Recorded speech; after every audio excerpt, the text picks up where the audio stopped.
Pre-1933 gold and the European gold hoards. Many people know that when FDR banned gold ownership in 1933 with Executive Order 6102, that gold was shipped to Europe, but there was much more to it. This is Coins Roc. Stay tuned as I explain the rest of the story. A lot of people know that in 1933, FDR banned most gold ownership by U.S. citizens.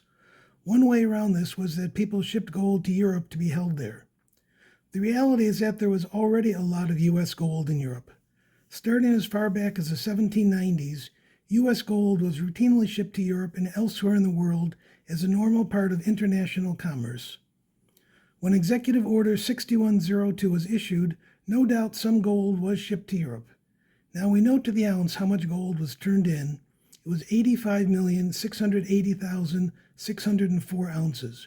We also know exactly how many coins were ignored and saved. It was 226,579,419 ounces, or over 72% of gold coins circulating at the time of the executive order. What we don't know and can only speculate about is how much gold was shipped to Europe on top of what was already there. The best estimates are somewhere in the millions of coins. The reality is that no records were kept, so we can't know for sure. Starting shortly after the end of World War II, U.S. gold coins were being repatriated back to the U.S. This was at a pace that slowly accelerated in the 1950s and 1960s, and in the 1970s, with the ban on gold ownership lifted, it picked up more speed as the rate of repatriation increased. The repatriation of the European gold hoards continues on to this date. Again, there are no records as to how many coins or what coins have been returned and how many still remain in Europe, Central America, and other parts of the world. It's probably safe to assume that after 70 years of repatriation, that the majority have been returned to the U.S. Now let's look at some examples of how repatriation of the European gold hoard has impacted numismatics today, starting with the 1924 S St. Gaudens Double Eagle. With a mintage of 2,927,500, it had a large mintage that few were interested in saving. Also in the 1920s, few collectors saved St. Gaudens by date and mint mark. In the late 1940s, when interest grew in collecting by date and mint mark, collectors then discovered there were no 1924 S's available. In 1949, Max Mell, who was the leading coin dealer in the country at that time, said only 3 examples of the 1924 S existed. It was just assumed that, like a number of other St. Gaudens issues, that were virtually all melted down. But slowly, a small number of 1924 S's began to appear on the market, apparently all repatriated from Europe. Today, the PCGS population is 572, and the NGC total is 490, together over 1,000 pieces. While this is still rare, it's a far cry from Max Mell's 3 pieces.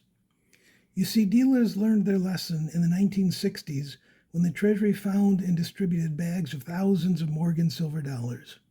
For example, up until then, the 1903 O was very scarce and valuable. When the Treasury release included thousands of them, the value dropped almost overnight from hundreds of dollars to a few dollars. Now, when a rare coin is found in Europe, the dealers apparently release them slowly and quietly into the marketplace. Another coin affected by the European gold hoards is the 1893 O Eagle.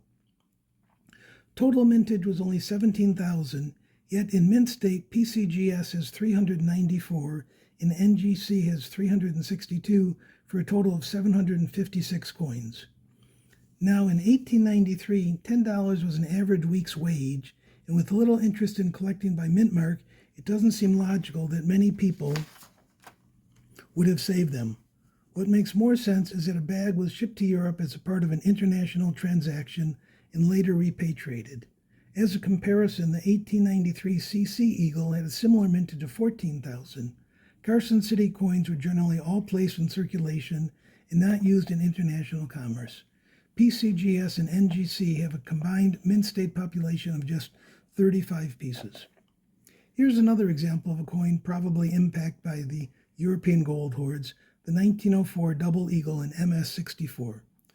With a population of 6.25 million, it was the most common of the Liberty Head Eagles. Now here's a chart of the PCGS price guide. In 2010, when gold was $1,100, it was priced over $4,300. As gold steadily increased to around $1,550 in 2020, the value of the 1904 steadily decreased to around $1,750, with the numismatic premium dropping from 300% to 15%. While the demand probably increased during this period, the supply, possibly from Europe, increased even faster, thus driving prices down.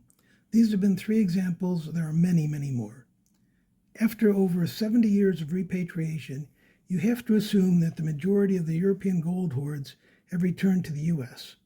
Many people believe that the supply of pre-1933 gold is a fixed amount, when actually the number, because of the European gold hoards, has been steadily increasing. I believe the repatriation has finally leveled off. Meanwhile, I believe demand will continue to increase. The reasons for this increasing demand are the subject of a future video. When you have a fixed supply and an increasing demand, that's a formula for increasing prices. Thanks for watching. I hope you learned something about the European gold hoards. If so, please subscribe, like, and comment.